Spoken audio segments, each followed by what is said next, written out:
আছে তাকে পুনর্বহাল করে কি ইন্টারিম আওয়ামী লীগের দোসরকে পুনর্বহাল করবে? আমরা বলে দিতে চাই, রাজপথের 24-এর বিপ্লবের এখন সময় নাই।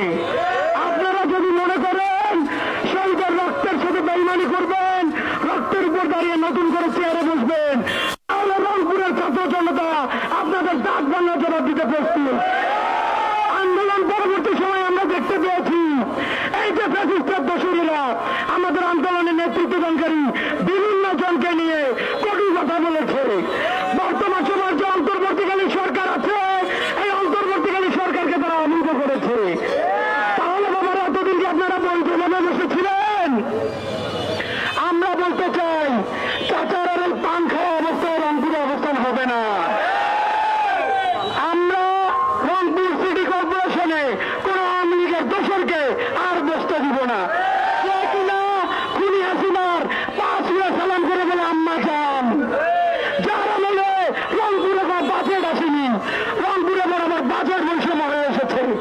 আমি এর কারণে ধৈর্য ছুটি ঘটাবো না। শেষে আবারও বলে দিতে চাই, তারা যদি রংপুরকে নিয়ে রংপুরকে অস্থিতিশীল করার কোন চিন্তা ভাবনা করে, রংপুরের বিপ্লবীরা রাজপথের দাঁত ভাঙা জবাব দিতে প্রস্তুত আছে ইনশাআল্লাহ।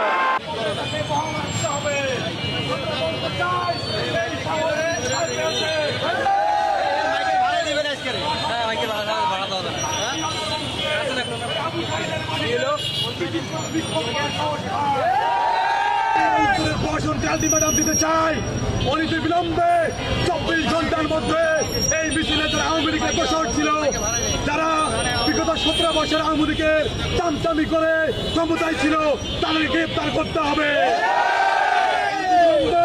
যদি তাদেরকে গ্রেফতার করা না হয়, এর থেকে আমরা কঠোর কর্মসূচি ঘোষণা করব।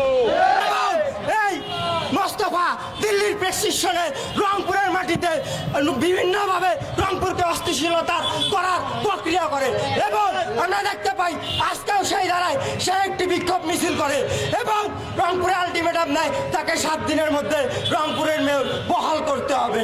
আমরা তাকে বলতে চাই, মামার বাড়ির আবদার নয়, এটা আপনার 24-এর বিপ্লবের, এটা 24-এর শহীদের, এটা 24-এর আবু সাইদদের। আর কোন স্বৈরাচারের দোসরের জায়গা হবে না, আর কোন জাতীয় পার্টির জায়গা হবে না। আর যদি আপনারা মাথা ছাড়া দিয়ে উঠতে চান, আমরা রংপুরের বিপ্লবীরা আপনাদেরকে প্রতিহত করার জন্য সর্বদা প্রস্তুত রয়েছি। অতি দ্রুত যদি তাকে আইনের আওতায় না আনা হয়, তাহলে রংপুরের ছাত্র জনতা কিভাবে তাকে আইনের আওতায় আনা যায় সেই প্রক্রিয়া হবে এবং সেই প্রক্রিয়া আনতে বাধ্য করাবে। আমরা প্রশাসনকে এখনো বলতে চাই, যদি অতি দ্রুত এই সময় কতক্ষণ সে সময় আমরা বলছি না, আমরা কোনো আলটিমেটাম দিচ্ছি না, অতি দ্রুত তাকে সে সহ রংপুর ওই সমস্ত দোসর যারা আওয়ামী লীগের পক্ষে ছিল তাদেরকে গ্রেপ্তার করা হবে, এই দাবি আমরা জানাচ্ছি।